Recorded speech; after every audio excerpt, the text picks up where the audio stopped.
this in a week or two with another guest I hope to get on here, Yindrik Bayer. And he knows a lot about this kind of interactivity, like the terpenes, say, from a mango that reflect and heighten the terpenes in cannabis. You must know about that. Well, I like eating mangoes when I'm high. So, yeah, I guess I do. Eat a mango and then get high an hour later. Apparently, you're supposed to be able to get even more high because you had the mango. There are certain foods, though, definitely my body immediately goes, that. Bing. Name one. Mangoes, for sure. It's the piney little thing in there that... I want watery food. Watermelons. So suddenly, like watermelons, or I want aloe water, or I want iceberg lettuce. I know there's no newts in it, but I want that metabolic water. So it's probably because I'm dehydrated. Oh, that's funny. I find I crave certain like fresher foods. Like I'll want sushi more, or I'll want just not meat and potatoes. I want vegetables. So it's like almost what my body is deficient in at the time. If I really think about it when I'm high, what do I really want? Then I'll immediately go to a food and then I'll think, oh yeah, well, why did I want curry? Oh, you got a migraine. You probably want the turmeric. So I have this certain thing that I've tuned into. I love eating, but I like to time my food with what I need in my body.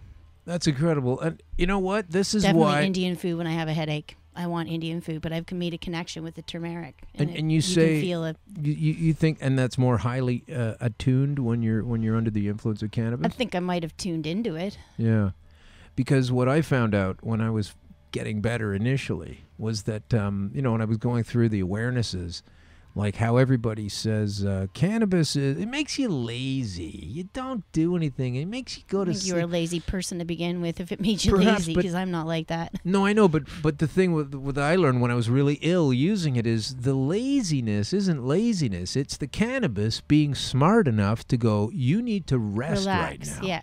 You need to shut down and rest so that your body can repair. The cannabis tells you this. And this is why it's made fun of when you're younger by the naysayers. They go, oh, it makes you lazy. And so like, if that's what it's telling me to do and I'm open enough and listening to it and you're not clouded up with, 15 other drugs and booze, you'll hear it. And the same thing with food is, you get the Munchies. And these reprehensible kids are just sitting around all lazy. Eating now they're garbage. just eating Munchies. And that's because they don't know. They're just listening to the signal at that young age and being high. They're going, let's eat and pig out, let's get a pizza, let's whatever. But really, it's a result, it's a manifestation, and you figure it out later. It's your body going, I need nutrition right now. I need to go to sleep and rest, and I need nutrients. That's what being lazy is from pot. That's what the Munchies are from pot. It's because it's a cannabis telling you need these things, right? So it's funny to me that you've already tweaked on the no, even mangoes. now, if I'm craving sugar, I'll try and eat fruit, and it goes away.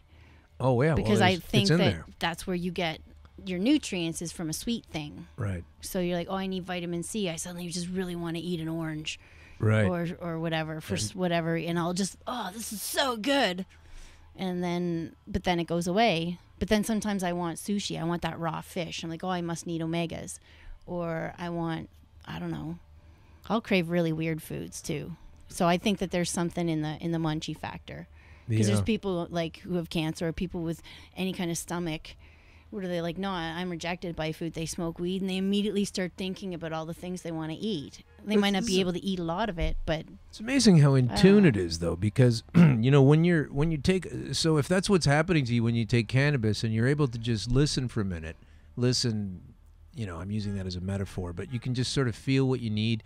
Like you say, you get an attraction to turmeric, or you need something else of a nutritional element. It again speaks to the fact that that's another great reason not to be on several different kinds of drug, on several different kinds of booze, and then get so high with cannabis that you're so screwed up. You are screwed up. It's still a tool. You're using it like a tool. I like to think that cannabis has a lot of inertia.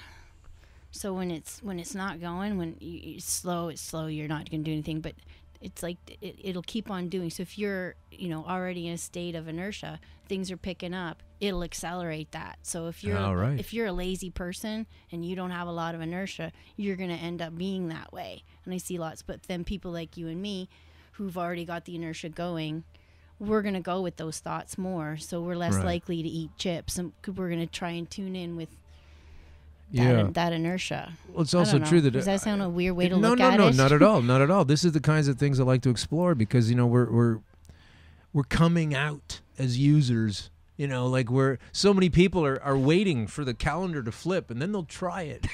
But we've been using it for a long time. Where were you all these years? Well, there will be a few of those. I think there'll be a little spike of people trying it and they'll go, "Ooh, that's not for me." And there's nothing really to worry about. It's not like I tried Percocet a couple times and I'm like, "Whoa, not for me." Yeah. Forget that. But that's again what they say. It's like, well, if you make it legal, all these people are gonna. None of the actual true tests and field studies and experience in different countries show that. Not that I've seen anyway. They don't have like 10,000, and then even if they did, it would probably be better for you anyway. Maybe. So that's what we do. We listen. We get some signals. You know what you want to eat. You feel like this. You feel like that. If you're clouded up with a lot of different pharmaceuticals, like if you take bath salts or one of these crazy, horrible drugs, it'll send you the message to take your clothes off and run at a high speed and dive through a glass window, right?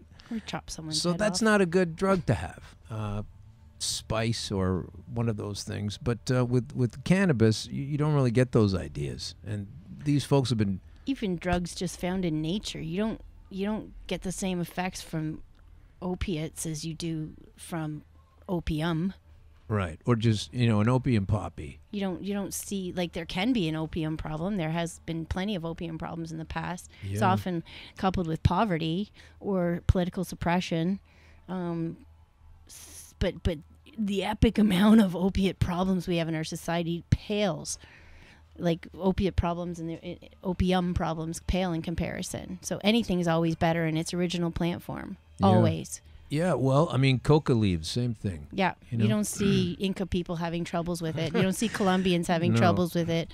But yeah, that cocaine got troubles. As soon as you concentrate it. Now, that said, it's exactly the same thing that I did do to this cannabis was to concentrate it in that way, to use it as a rescue delivery system. An extract is not the same thing I'm not talking about, but you look at those fake weed pills. Awful. Oh, yeah. Awful stuff. I've not seen one. I wouldn't want to get anywhere near that. I tried Sesame years and years ago, and I'm like, oh, I feel awful. Give me my weed.